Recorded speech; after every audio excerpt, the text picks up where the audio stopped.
Hello friends, how are you? Welcome back to my channel Therichpost. Myself Ajay. Hope you all are doing good. So friends, in this working video, I'm going to show you Anglo 11 Curve tutorial with service view single user details. So friends, in my last videos, I have shown you how to add new user and how to get all the user details inside data tables. So friends, before showing you working demo, I must say please watch the video till the end and please subscribe my channel for latest Anglo 11 updates. So friends, here we go.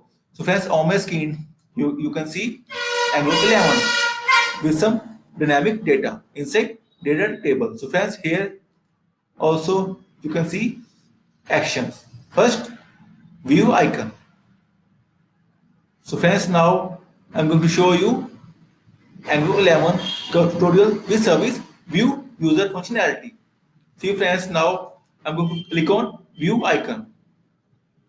See friends, user Alicia, ID, email and username. Again, see friends, user Jessa.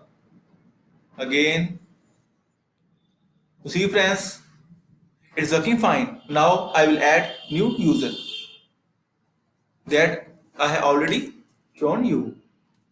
I will write down new user. New user at gmail.com. At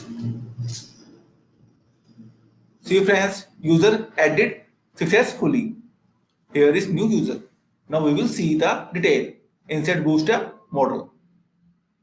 See friends, new user and new user ID 44.